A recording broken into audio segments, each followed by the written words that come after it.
Hello students, this is Rukaya Khatun, teacher of Freshbird School, and today I'm going to read this chapter, The Donkey and His Dream.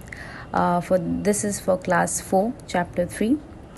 So, once upon a time, there was a donkey. He worked for a potter. The donkey carried heavy loads for his master. However, the potter was very cruel and used to beat the donkey with a stick every day. One day, the donkey's cousin, who lived in the nearby village, came to meet the donkey. The donkey was very pleased to see his cousin and offered him grass and barley to eat.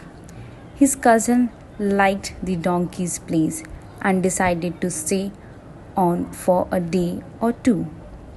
The next day, the potter put a heavy load on the donkey's back and then started beating him with a stick.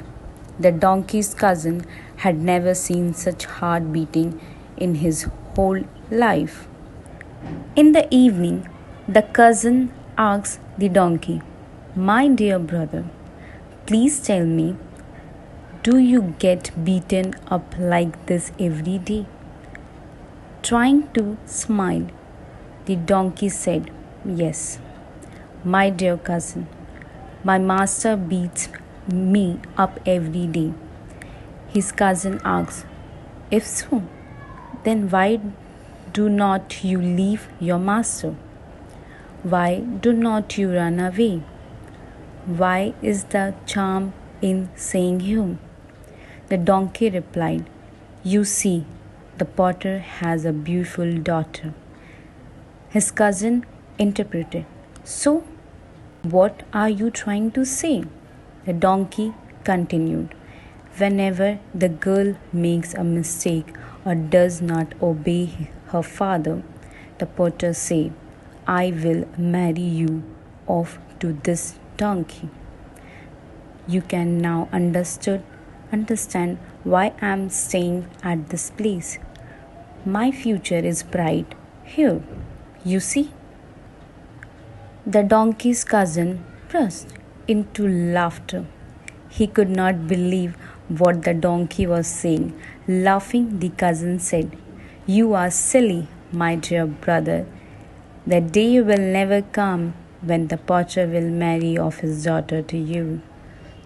ये जो story है ये एक donkey की है और एक Potter की है और उसकी ड्रीम्स की है। तो इसमें एक पॉटर रहता है जो मिट्टी के सारे सामान मटके वगैरह जो बनाता है, और इसमें एक डोंकी रहता है। और उसके डोंकी के जो मास्टर रहता है वो बहुत ही ज़्यादा मतलबी रहता है। उसे रोज़ हैवी लोड्स उठाने पड़ते हैं डोंकी को, उसे बहुत मारता भी था। एवरी डे, हर रोज़ उसे मारता। तो एक दिन क्या होता है, डोंकी का कज़न पास ही रहता है, पास वाले विलेज में, उससे एक दिन मिलने के लिए आता है। तो वो जब आता है और डोंकी है उसे खाने के लिए ग्रास और बार्ली वगैरह देता है, तो उसे डोंकी का वो प्लेस जो है वो अच्छा लगने लगता है। तो वो सोचता है कि हम एक और दिन अपने भाई के पास रुकेंगे, डोंकी के पास। तो नेक्स्ट डे क्या होता है, वो जो पॉटर रहता है वो डोंकी के ऊपर बहुत ही ज़्यादा हैवी लोड्स जो है उसके बैक पे रख देता है और उसे ज़ोर ज़ोर से मारने लगता है स्टिक से। तो ये देखकर जो है डोंकी के कज़न जो है वो बहुत ज़्यादा शॉक्ड हो जाता है और उससे पूछता है कि मतलब वो शॉक्ड हो जाता है कि ऐसी मार उसने अपनी ज़िंदगी में कभी नहीं देखा। और जब शाम होता है तो वो अपने कज़न है कि मेरे प्यारे भाई, क्या आप मुझे ये बताइए कि आपके जो मास्टर है क्या आपको रोज़ ऐसे ही मारता है? तो वो जो डोंकी है वो स्माइल करके कहता है कि हाँ, वो ऐसे ही मुझे मारता है। तो वो बोलता है कि आप उसकी मार क्यों खाते हो? आप क्यों नहीं इस जगह से चले जाते हो? आप यहाँ से छोड़ दो, यहाँ पे रहने में ऐसा क्या आपके भलाई है, आप यहाँ से चले जाओ। पर तब उसे डोंकी जो है बहुत अच्छे से समझाता है कि पॉटर की जो है एक प्यारी सी बेटी है। तो उस डोंकी के कज़न को समझ नहीं आता है कि वो कहना क्या चाहता है। तो उसे वो डोंकी जो है समझाता है कि जब भी पॉटर की बेटी से कोई भी गलती होता है तो वो उसे हमेशा यही कहता है कि तुम अगर दोबारा ऐसी गलती करोगे तो मैं तुम्हारी शादी जो है इस डोंकी के साथ करवा दूँगा। इसीलिए वो उस प्लेस को नहीं छोड़ के जा सकता। तो मतलब ये सुनकर डोंकी का कज़न जो बहुत ज़्यादा मतलब हंसने लगता है कि मतलब तुम कितनी सिली हो, कि वो तुम्हारी शादी कभी अपनी बेटी के साथ नहीं कराएगा और ऐसा दिन कभी नहीं आएगा। ये बात बिल्कुल सही है कि वो डोंकी जो है बहुत ही ज़्यादा सिली, बहुत स्टूपिड है कि वो पॉटर अपनी बेटी की शादी कभी उस डोंकी से नहीं कराएगा, पर वो डोंकी जो है उसकी बेटी से शादी करने के लिए वो वहीं रहता है और उसकी सारी मार खाता है और उसको ओबे करता है, उसके सारे रूल्स को।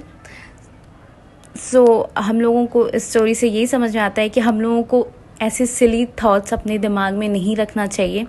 हम लोगों को प्रैक्टिकल रहना चाहिए और ऐसी किसी भी चीज़ की वेट नहीं करनी चाहिए जो कभी हो ही नहीं सकता, जो इम्पॉसिबल है उसका कभी वेट करना ही नहीं चाहिए और हमेशा प्रैक्टिकल रहना चाहिए, कभी कोई सिली चीज़ पे ध्यान नहीं देना चाहिए।